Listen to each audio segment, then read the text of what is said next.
Two people have been arrested after a 3-year-old was injured in a shootout on North Clinton Avenue last night. The toddler, after undergoing surgery, has been upgraded to stable condition at this time. This happened around 6 p.m. last night. Investigators determined the boy was sitting in a car seat parked outside a grocery store in the area of North Clinton Ave and Clifford Street when he was caught in the crossfire between at least two shooters. Those suspects are 34-year-old Travis Lewis and the other, a 16-year-old. Lewis was arraigned in city court this morning where he pleaded not guilty to charges of assault, criminal possession of a weapon, and endangering the welfare of a child. That 16-year-old suspect was arraigned in Monroe County Family Court and sent to the County Children's Detention Center with bail set at least $50,000. We have team coverage on this story. First, this recent violence sparking a response from both Rochester Police and the Monroe County Sheriff's Office. Officials there speaking out about a need for change and support beyond just law enforcement. Erica DeCoste has been following this for us today and joins us live now from downtown Rochester with the latest. Erica? Good afternoon, and officials say they are making progress. 28 people remanded over the summer and over 600 guns taken off the street. But when it comes to long-term change, law enforcement officials say more is going to need to be done beyond just high visibility patrol. Rochester Police say they've been trying new initiatives, a Rescue Our City program, allowing them to start charging federally. Community Affairs Bureau and traffic units have been patrolling those troubled neighborhoods. Monroe County Sheriff's Office is requesting additional deputies to help patrol these areas as well, and have moved more bodies to the U.S. Marshals Task Force. Both agencies agree they want to see change when it comes to the law as well, specifically repeat offenders released into the streets while they await sentencing. Additionally, they say it needs to be a multifaceted, systemic approach that involves everyone.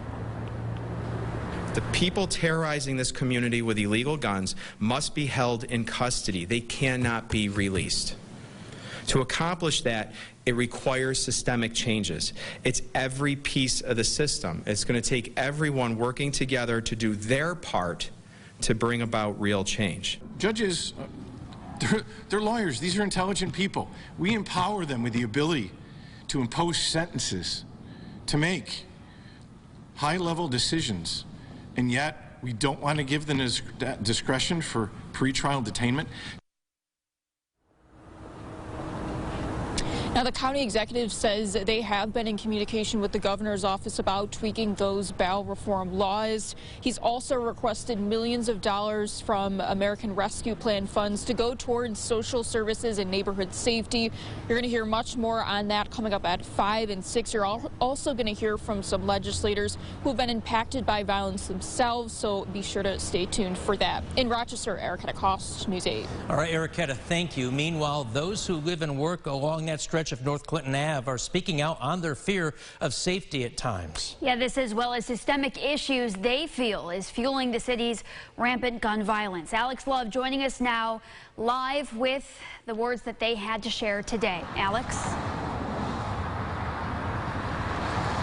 Well, between the Kelly Street and Clifford Avenue intersection of North Clinton Avenue, that area has seen 7 homicides alone so far this year, not including the shootings that weren't deadly.